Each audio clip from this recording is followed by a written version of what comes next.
Hello, this is the Morning Garden, as you obviously can tell by the size of the head. I am sitting here a little under the weather, folks, but I hope everyone out there is doing fine and doing great. I am doing okay. Not going to talk long, just want to put that up front. Um,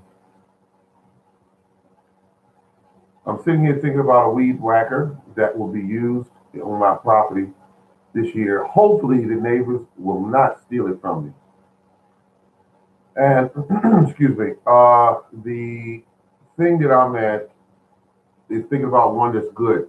I bought the Toro last year. That's the one that got stolen. I think I kept it. I don't think it was 2 months, and they stole it.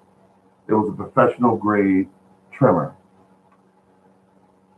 and that trimmer had a habit of when you're using it, if you hit a rock or anything like that, it would pop apart. So and I lost the spring that was in it. I found the spring that was in it. Oh, thank you for the thumbs up. Thank you very much. And once I lost the spring, I found the spring and put it back together, and I was using it again. And keep in mind now, this thing is not 30 days old. It's a Toro, and it popped apart again. I think I hit the side of I think it was the side of a tree or something, or tapped it, and it popped apart again. This time I found everything, so I said, okay, I hate this thing. And then a couple months, well, about a few weeks after that, somebody stole it. And that's the only thing that made me not feel too bad about it, was that it was a piece of crap. So now I'm going to shop for a real thorough weed trimmer, one that could go up in the jungles where I go at when I do my gardening, and I got to go deep up in some areas. Um, and that's where I'm at right now. So I chop and drop, as you can tell by the title of this video. I don't dig, in my garden. I don't dig unless I absolutely have to, and I don't make a habit of it because it tears your soul up.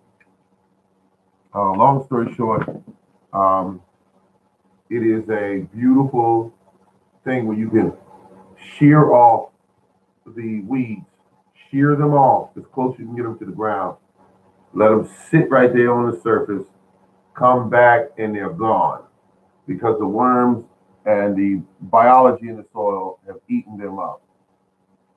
Eaten them up. I think you said good afternoon. Good afternoon to you as well. Left margin note PM. I like that. I like that title. So the thing about it is, um, I like to get one that cuts it off and keeps running. Heavy duty that can go after some real tough weeds and really plow through them without hanging up and hate weed whackers. Like I have one down there now that's I call it a backup because it's rarely been used. I think one summer I used it, and you can cut small grass with it. You can do things like that with it. Um, but when you get a thorough one that says where the grass at, where the weeds at, come on, let's go. When you get one like that, you're gonna pay a little more for it. So professional grade one is the one I'm looking for. When you cut grass down and you mimic nature, nature does it every year when you have the weeds on the property, and once those weeds dry up and turn brown, the snow and wind and rain pushes them to the ground, and the biology in the soil eats it. So uh, I don't even clear my fields uh, when it comes to fall and winter. But if you go out onto my property, it looks like somebody cleared it. It looks like somebody cleared it because everything goes back to good morning. Good morning to you as well.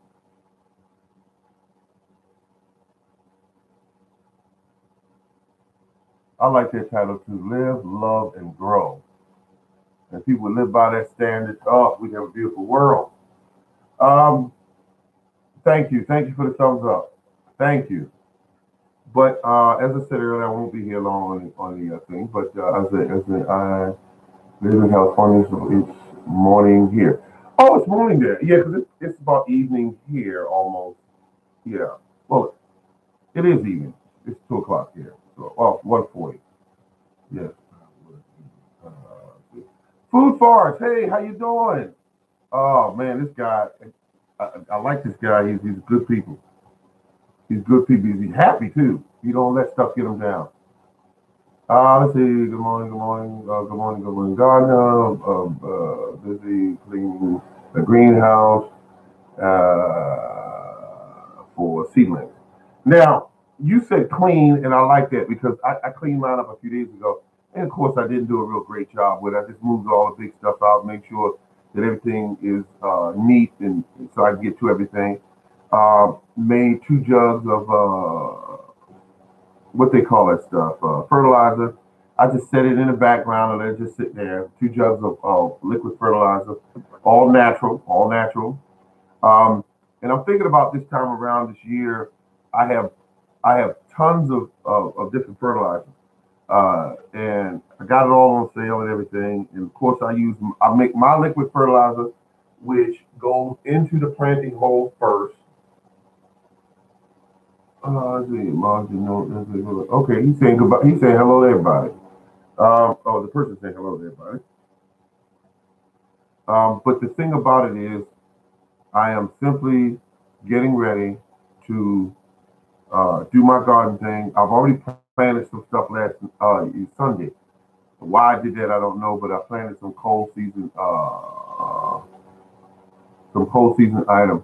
You are in. Not you so much from being here on your channel. Oh, thank you. Thank you very much.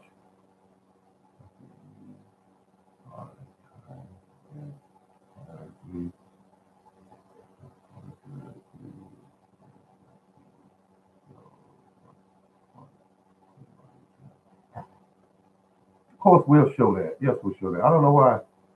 Sometimes they don't want to show things. I guess it's the way they set it up there. But anyway, here's the deal. The fertilizers I purchased, I got tons of the stuff. I think I got like 300 and some odd dollars worth of fertilizer, and it is. I got it for some of it was $1.90 a pack, 60 cents a pack, 70 cents a pack. And of course, I emptied all the shelves out when I saw that. When I rolled up there, I had all of it on a flatbed. That's to tell you how much I had.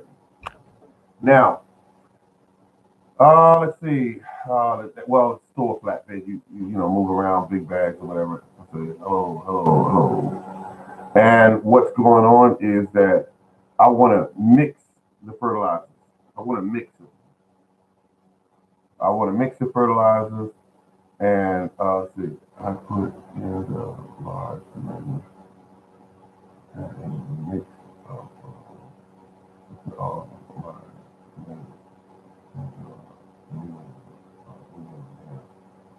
oh, thank you very much. Thank you.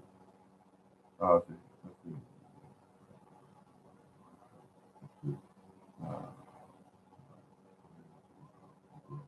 Yeah, yeah. Live, love, and grow. But what I'm saying here is that, and I was thinking about mixing these fertilizers together. One day it just came to me.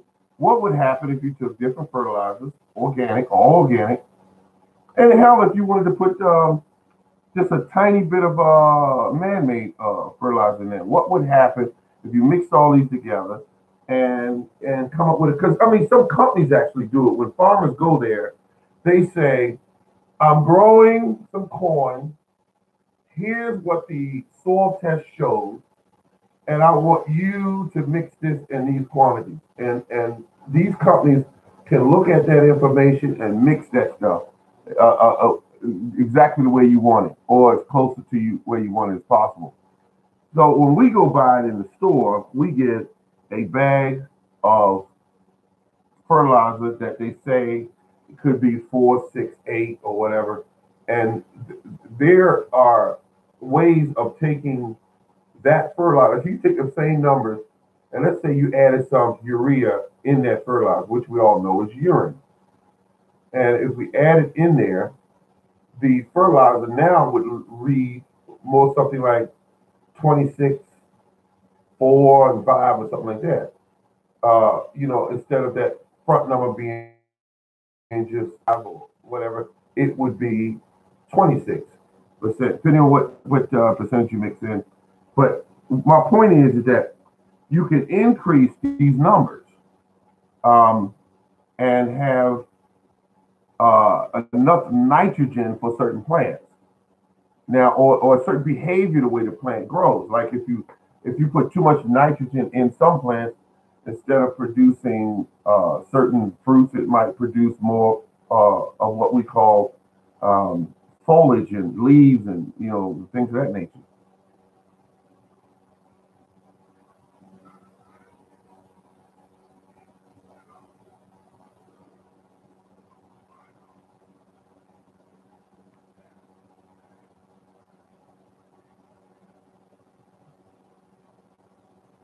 Okay, I see what you're saying. Also, it's regular fertilizer. Yeah. Now, folks, I gotta say this, and I'm gonna put this out there. I want you to go online on YouTube and look up videos. Look up videos, and we'll come back in this room again if one of you happen to think of it. Say, hey, remember you were talking about micro dosing? Because they show these African countries on this video. It's like maybe 4 videos out there. 4 videos. I think 2 of them are duplicates. And so here's what's going on. When you look at these videos, you will see they are growing in the porous soil. And the soil that they're growing in is you look at it, it looks dead. Nothing growing there really. Hell, even the weeds look like they were having a hard time. The weeds were out in traffic going, please, can you help me? Can you help me out? Can you help me out? But they dug a small hole, and I mean, you could hear the tool hit the ground, and the ground was hard. It was serious clay. And then they had other farmers that were dealing with an opposite, which was sandy soil. So they said, what these farmers are doing is they have a weed that grows in that particular area. I can't call the name of it right now. I apologize for that. It chokes off their plants. And they found through microdosing, they could feed just the plant they want to feed. And the majority of the food would go right to that one plant. Now, I am interested in something like that because I want to see how it works for myself. And when I saw it, they put compost right down where that plant was, or right next to it before the seed comes up. And when the plant comes up, they just move the compost around it. But right there, next to that plant, 6 inches from where that plant is planted, they put in a small, tiny, minute amount of fertilizer. They said this was because where they're from, the fertilizer costs, it's like gold. And it costs. They just charge whatever they want for it there. And they use, instead of, like we might use 2 big 40-pound bags, they'll use a quarter of that and get the more return than you got off of your 2 bags. That's interesting to me. That is interesting. So microdosing is, if you type in microdosing farming, you're going to come up on the African video.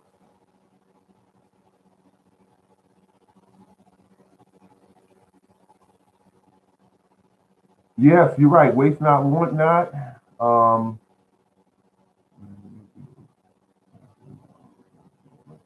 I watched some of your videos when you did the pathway thing there, and I looked at this. If this wasn't my brother from another mother, he was doing exactly like I do. Only slight difference was I used to go out at night and do it because I would have the eggs in the eggshell in the tray.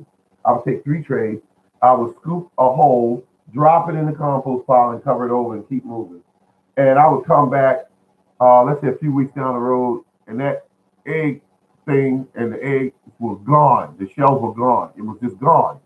And I said, that is absolutely amazing. The rain would hit it, and the biology in that pile would just take it out. Now I only use the compost pile because I had it at the time. Now that compost pile has been sitting there. It's probably about 2 or 3 years old. It's just sitting there. Every year it sits there, it grows these huge, beautiful weeds that come out of it. And I take the weeds, yank them out, and lay them horizontal right on the pile and leave it there because they're getting too big and they're, and I lay them right on the pile and you come back, they're gone. They're gone because they just turned into fertilizer. Yeah, fertilizer.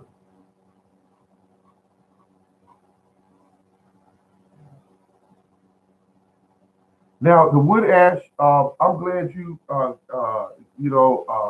forest. You gave me a lot of information. Food forest permaculture. Um, what what I learned was that uh, they say don't use wood ash. Don't use wood ash. You got to know if you can use it. Your soil might be alkaline. Your soil might be, and it's like I've used this before. Didn't know what I was doing. I was sprinkling all over the ground, and then I think I sprinkled it in my raspberry patch too. Now that wasn't good at all. The results, but around the trees, around on the ground where I grew at, everything was just great. I didn't have any problems with it. So I had to learn which of my plants, excuse me, which of my plants, like the blueberries, I don't go over there near them. Don't go near them with the wood ash. But I would do the fruit tree. I have 25 fruit trees, folks. 25 fruit trees. They grow 21 inches apart. I got combinations of 3, combinations of 2, you name it. Some trees are 4 feet apart. When I first started gardening, I did them 4 feet apart, 5 feet apart, like that. Excuse me. Then something said to me one day, hey, you can put them closer together. Well, what that does is it stresses the trees out, and it's a way in which I can control their size a lot better. Grow a little less fruit, but with 25 trees, you're fine. Yeah, I mean, I got it from a gardener that was online. He was putting that. He was doing it. He was putting the trees in the same hole. So he wasn't even doing 21 inches apart. He was dropping them in the same hole. And I thought that was, I said, wow, that's really close. Then you got some, excuse me. Then you have some on Dave Wilson videos. I think they're closer than that. I think they're closer than that. He's got 3 trees. He just set them down there, and he pours all this great material on top of them and in the hole and everything. And I said, something's wrong with this video. I said, because what he's doing with all this uh, fertilizer he's pouring in his hole, those roots are going to stay in that hole for a while, just feeding.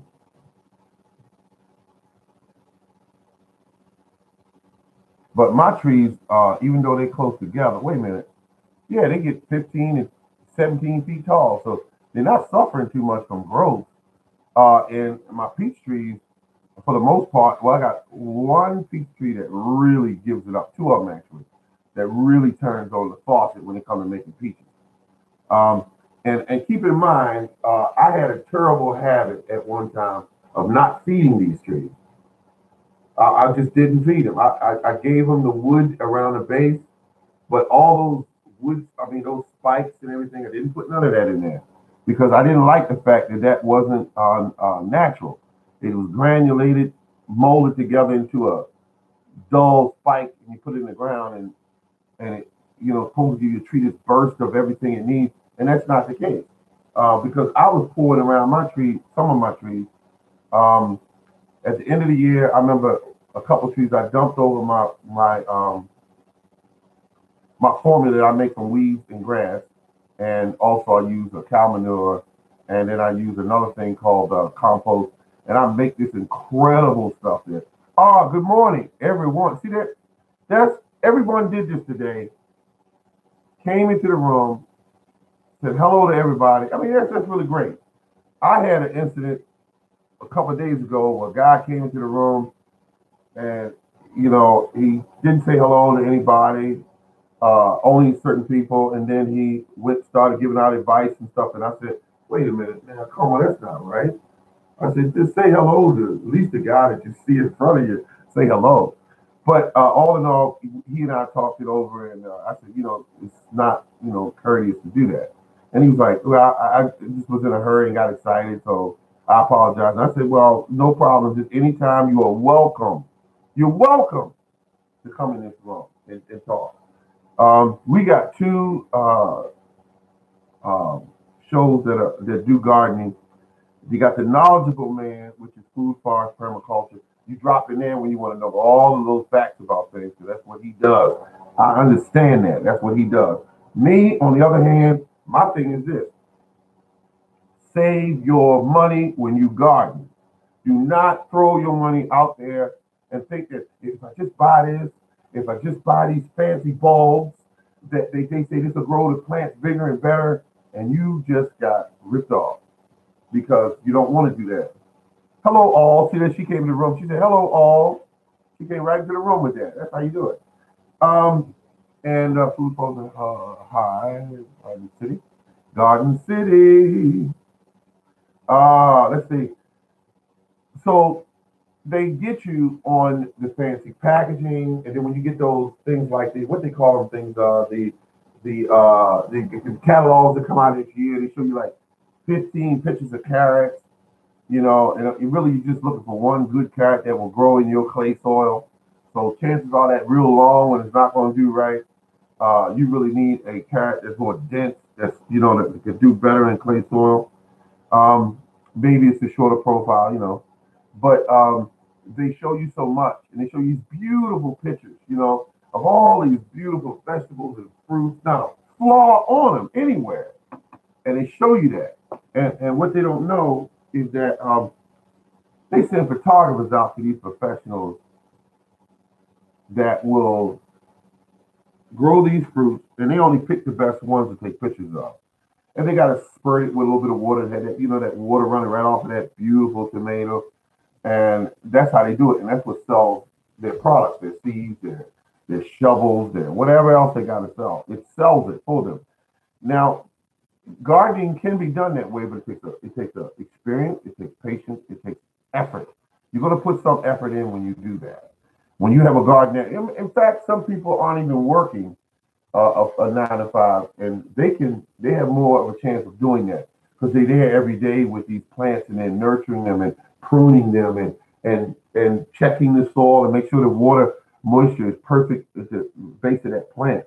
When you go to work from 9 to 5, and there's a cat in your yard digging up your daggone spinach, and you don't know about it, or he's crapping right next to your spinach with that you plan on eating, and he's leaving his waste right there, right next to the plant, where you gotta look at it before you can, and you look at the plant, you go, "Oh my goodness, come on," but the animal feces is fertilizer. You don't want to think about, how it looks and everything, but, I'm just thinking about it now. Oh, God, oh. But I am eating garden greens right now. Oh, I'm sorry. I'm sorry. Didn't know you was eating. But here's what we're going to talk. We're going to change that. We'll turn the page. There we go. What I'm looking at is this. being able to spend the time you need with your plants, they're going to do better. They're just going to do better. And then there are other plants that you just need to leave them the heck alone, because sometimes you do too much bathing into the plant, and you make the plant worse off than it is. But the right environment, understanding your soil, understanding certain rules that go along with what you're doing. Like if you take whatever you take out of your garden, you got to put it back. And the gentleman here, Mr. Food Forest Permaculture, is in the habit of putting it back in the soil, so therefore he can retrieve it later. But you cannot, and I repeat, you cannot year in and year out plant in that same area and keep taking it out and taking it out and taking it out, not putting anything back in there. I was telling people in the fall to gather your leaves, gather those leaves.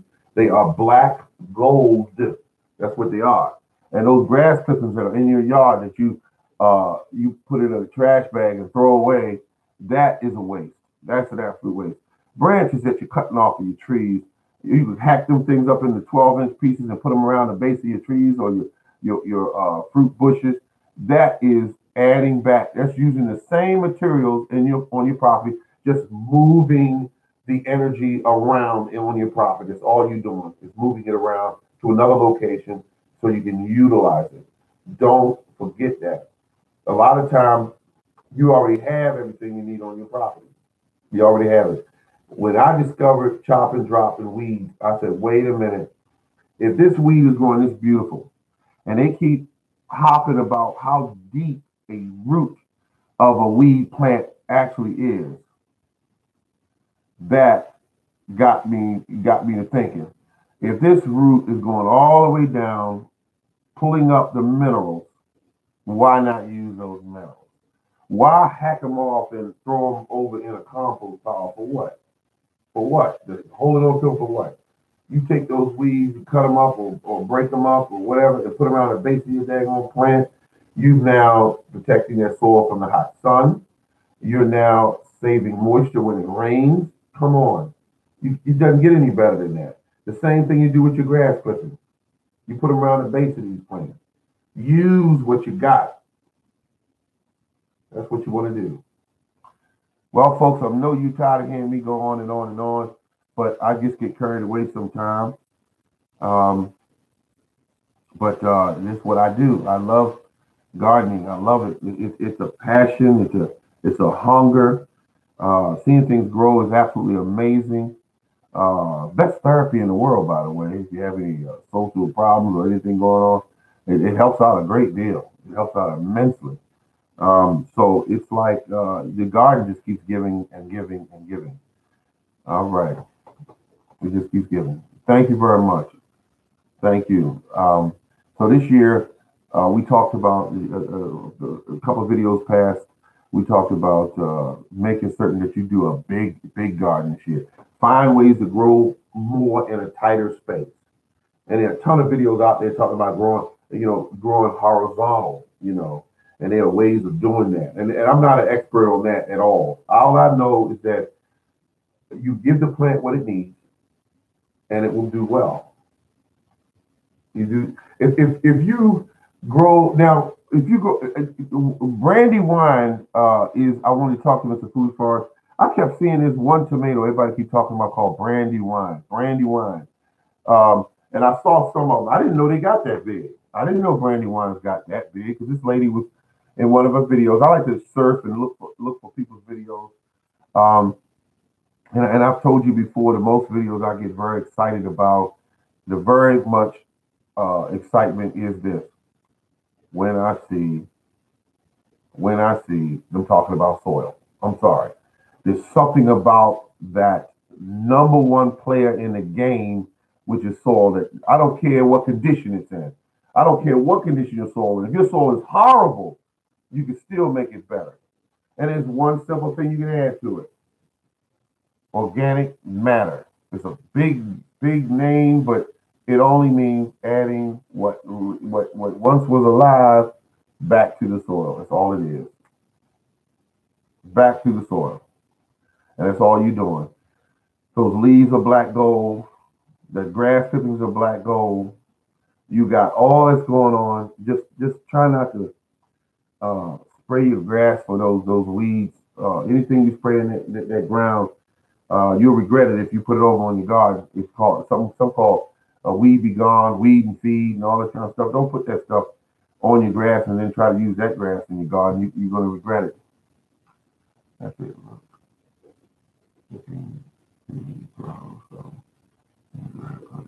Yeah, grow something. Yeah, grow something vertical. Absolutely, absolutely, absolutely.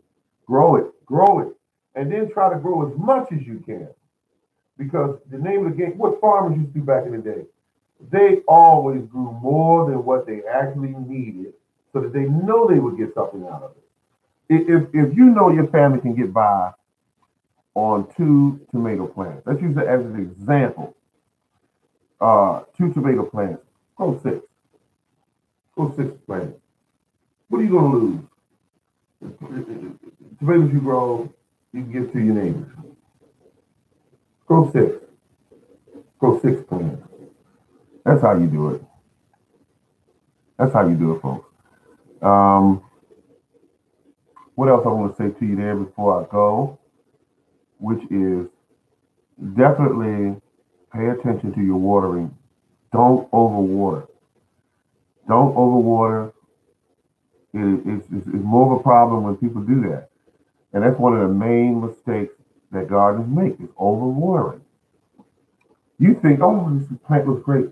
I'll make sure I get enough water. This plant going, that's it right there. I'm gonna answer my cell phone. Hey, how you doing, Frank? What's going on? And you still watering. Frank don't know you watering.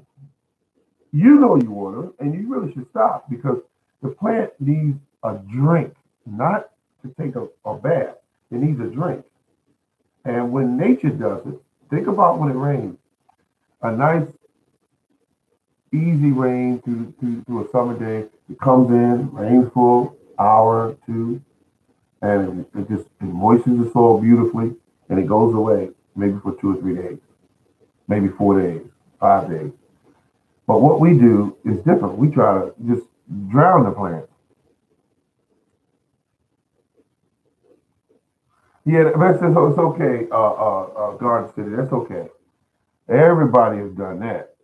I mean, I'm telling you, even the ones out there, the gardeners that claim to be absolute professionals, and you know those people, they got all the answers, and they always tell you this one thing. It's a dead giveaway. They tell you it can only be grown this way, or these plants don't like this. No, no, no, no, no. In your location, that's how they behave. This is the way you do it. This is the way you do it. So always put that, they need to put that in those videos. This is how I grow tomatoes. This is how I grow lettuce. And this works for me for the last 5 years I've been doing it. That's how you do it. You don't tell people, well, lettuce absolutely must have, and you must use, and you got to have those words. Take people who don't know and put them in a frame of mind of thinking, oh, no, that garden says it's got to be this particular. And the worst ones are those ones that bring out the fertilizer bag with the ads. And they say, you want to grow big apples? Well, you're going to need this bag here. Boy, I tell you, there's this in there, this in there, this in there, this is biology in there. And that's what they tell you. And you listen to this because you don't know. You thinking this guy actually got those apples that big with that. No, he didn't. He knew how to prune them properly. He knew how to start off early in the year to make certain that it wasn't too much mass on that tree, that it would grow all these apples, just grew a few big apples. So he had knowledge. So he's telling you incorrect information. Because yours will never get that big if you don't know how to prune it, if you don't know how to feed it, if you don't know how to water it. Your apples are not going to get like his did. He's an expert. He understands how to push this tree in that direction. Oh my goodness, please don't get me started. That's what they do. So they sell products. They're actually salespersons online, disguised as gardeners is what they are. They disguise as gardeners. They work for companies and they get a fee for putting that name in front of them. Some of them even have the people that work for these companies sitting right by them when they say, hey, you like this?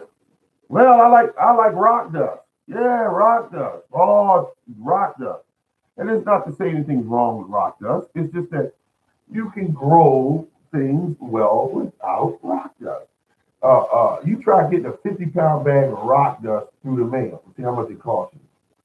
And most of the stores you go to, like where I go, I live here in Maryland, there are no stores that I know of, and I've been in garden for 18 years. None of them selling rock dust.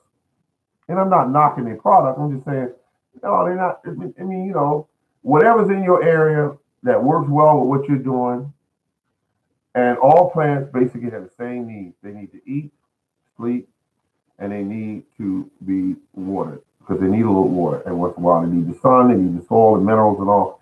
They're going to do fine. You don't necessarily have to go to this company and get their product in order to do well in your garden. You got to do it the way old farmers did it back in the day, except for the tilling. The tilling will rip your soil apart. But if you have to till, I mean, if you absolutely have to rip it to the ground and feel like a gardener, then you have that right because it's your garden. However, I can't do it. I can't do it. There was a young lady that I worked with. I try to teach her as much as I can about gardening because when I see her eyes light up, it just reminds me of what this thing does to people. It goes right to your very heart, this gardening thing.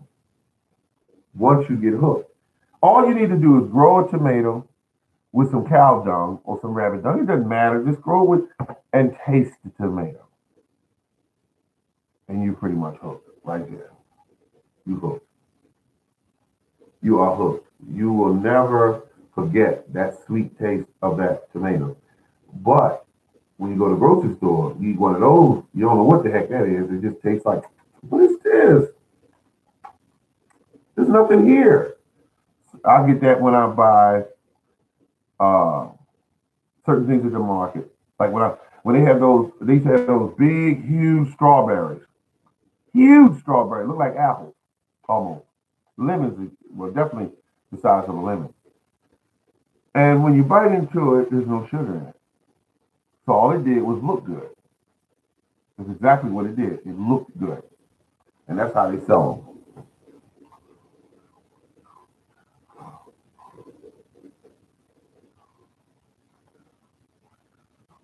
Okay, now I think you're referring to the temperature here. When you say how low do your winters go? Fruit trees. No, here's how you figure that out. I'm gonna help you out on this because I had that same situation where I want to know what fruit trees work better where I live. You go to a store, and I'm not advertising for them, but I just like them because they do good work. And I hope they're in your area as well. But it's called Stock Brothers. They're not the cheapest people in town. They're not really the highest, but they up there. You know what I mean. They sell you a good stocky tree. It's gonna be stocky when you get it. It's gonna be healthy, deep, burly, like I like a tree to look. Um, but when you get the tree, but no, excuse me. Before let's start. Go back a second. When you go back, it'll show you on there before you order it. It'll say, uh, they'll ask you what zone you live in, and all they ask you to do is type in your zip code. When you type it in, it'll pop up. Like mine will pop up zone 7B, and then it'll put a green check on all the stuff that's on their page that you can buy. That tells you that these items will grow in your particular zone. So it leaves it kind of like a non-brainer, and that's what it does. And I love that because you don't have to figure it out, nothing out. You just look at it and go, oh, that works. Um, so that's how they do it. Berries, fruit trees, you name it.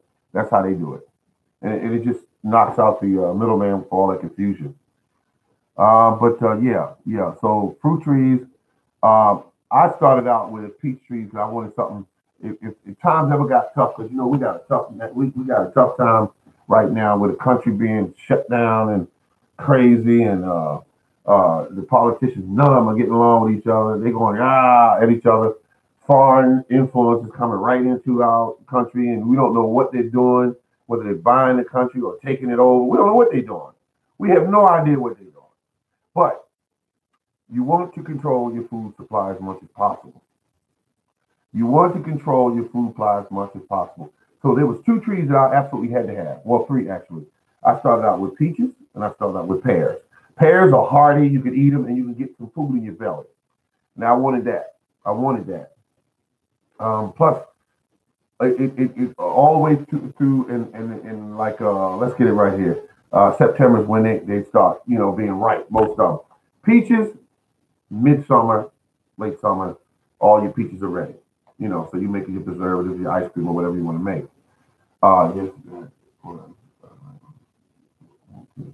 Yes, yeah, exactly. And so let's see, a peach tree only needs 1 tree. That's a plus. Pear tree, I think, don't hold me to this. I think they need 2 trees. Depending on the pear tree, they need 2 trees. And people buy those combination trees when it's 5 in 1. Be careful with that because you don't know what the heck you're doing. And you put it in the ground and the sun's shining on it, and you got it shining on the more, you got the branch that what they call is more aggressive. And that branch will grow straight out, straight towards the sun, grow a huge branch, and the rest of the tree will be dying because it cannot get sunlight. So that there are branches on there that are more aggressive growers than others. So you got to point the weakest branch towards the sun and the more aggressive branch away from the sun. And that's how that's done. It would be nice if they put a little mark on there with a little red tag say, plant this facing the sun. That would definitely help you out. Let's see.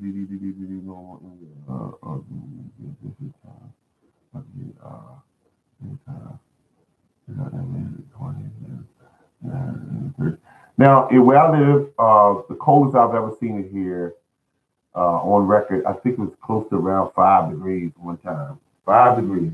And I remember that I had an old car that was 84, and I had to go to work that morning, and it had a carburetor. Carburetors are very, hit and miss. Let's see. I'll let you stay on top of them. Let's see. So I got in the car, drove the car, got to where I had to get at, and I was always thinking, why is this car shaking like this at the light? Because it was cold. But yeah, that's as cold as it was. Yeah. And my trees came through it with flying colors. But you need to get a tree that it needs a certain number of chill hours, and when you grow it in the correct zone, that tree will be fine. Put a tree in the ground. Do not fertilize that hole when you put it in the ground. I see so many people do that because they watch videos of people doing it incorrectly, and it's not how you're supposed to do it. When you grow in that tree, when you put it in that hole and you put in you backfill it and you water in it, you water that hole good and make sure you wash down all it, and don't get up there and stand up there with all your weight and tamp all around that tree's roots. You want to just gently tamp it down if you have to, but some people just water it in and all the soil falls around those roots. When you fertilize that plant is when you see the first signs of growth. That's when you fertilize. Because if you fertilize that hole, those roots are going to stay in that hole and feed for a while. And you don't need that. You need it to go out and be looking for its own food supply. That's what you need. Well, ladies and gentlemen, this has been the Morning Garden Show, and I want to thank each and every one of you for tuning in. I appreciate you all. You didn't have to stop in and see me. I appreciate it because I was feeling kind of down today, but I get on here with these gardeners, and I know that there's hope for the world because they're out there trying to grow food too. I'm not the only one. So I'm going to be back with more videos, and the next show I'm going to do is going to be most likely Saturday around 8:30, 9 o'clock. Yeah, that's about right. Thank you very much, everyone. Oh, thank you. Thank you very much, Mr. Morning Garden. I like that. So we're all set. And if you have any need further information, like I said, I'll be back Saturday around 8:30, 9 o'clock. Bye-bye.